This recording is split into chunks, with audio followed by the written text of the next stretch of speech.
au service de l'éducation béninoise depuis 1992, l'UATM Gaza Formation, avec ses 23 filières agréées, vous offre la revue de presse sur JS Communication. Mesdames, Messieurs, bonjour.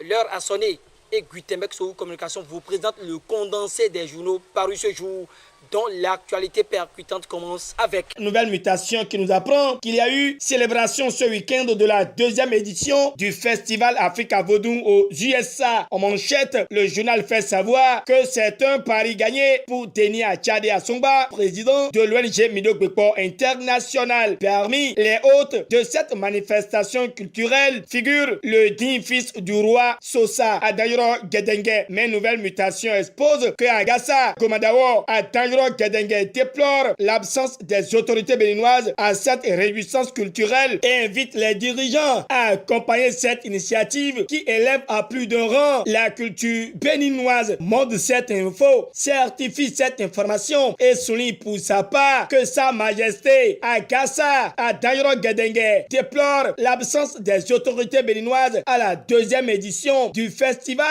Africa Vodou aux USA où Denis Achade Assongba relève, selon l'investigateur du jour, la culture béninoise au monde. Des États-Unis, Matin Libre nous ramène au Bénin et aborde les actualités politiques au plan national. Dans un questionnement, le quotidien tente de comprendre comment la rupture occupe la force Cori pour un Bénin émergent, car l'auteur de l'article voit le récépissé comme du maïs jeté dans la basse-cour. Suspecte célérité de la publication du document au journal officiel, écrit Matin Libre, avant de soulever que c'est l'autre acte qui dévoile la main invisible du pouvoir. Mais les probables conséquences sont prévues pour 2020 et 2021, écrit le confrère. Le matinal certifie cette information et livre les vérités de Théophile Yarou à Yaï. Le même journal écrit que les contestataires accusent et bonjour la cacophonie chez les Cori. Selon 5 minutes, c'est une nouvelle épreuve pour Yaï, car le parti Force Cori.Bénin émergent est braqué d'après Dynamise Info. Ce qui fait plaisir, selon le journal de Parfait Bokor, est que les assaillants de l'enzyme catalyseur au sein du parti de l'ancien chef d'État sont connus, mais le récépissé provisoire reste le nœud de la situation. En conférence de presse ce dimanche 22 septembre 2019 à leur siège à Cotonou, les ténors du parti ont abordé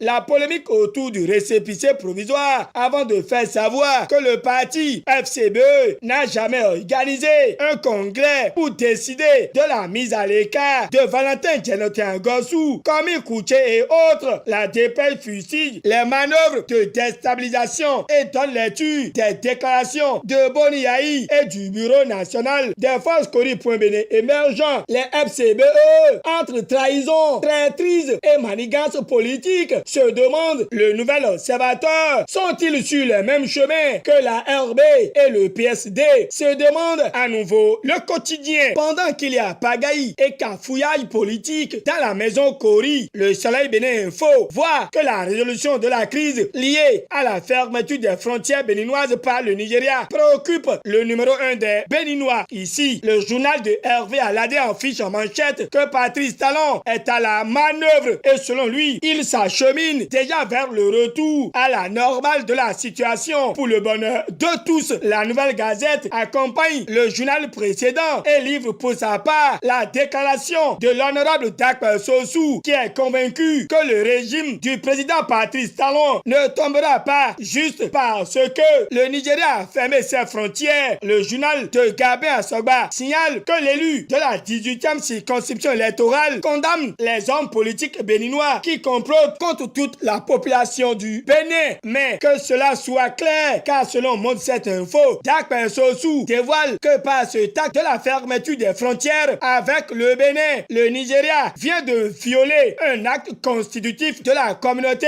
économique des États de l'Afrique de l'Ouest CEDEAO. Mais ce que Buhari oublie est que le Bénin est un État économique libéral, a ajouté le canard. Embargo sur le Bénin et le Niger titre les pharaons avant de préciser que Buhari Paris crée une crise au sein de la CEDEAO. Mais de toute façon, montre cette info signale que Patrice Talon foulera le sol russe en octobre prochain pour la première édition du sommet Russie-Afrique. Le pays émergent reste collé au verdict de la Cour africaine des droits de l'homme et des peuples dans l'affaire 18 kg de cocaïne et répond que le Bénin a encore 6 jours pour s'exécuter afin d'éviter le pire. À en croire le confrère, Talon veut s'attirer la colère des États membres de l'ONU. Lutte contre l'insécurité et les prouesses de la police républicaine au Bénin. Le Soleil Bénin Info publie que les armes, des munitions et une centaine de motocyclettes volées sont saisies par les éléments de la police républicaine. Félicitations aux éléments de la police républicaine. Mesdames, messieurs, ce sera tout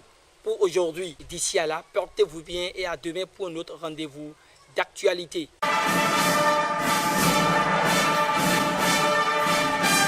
C'était la revue de presse offerte par l'UATM Gaza Formation sur GS Communication.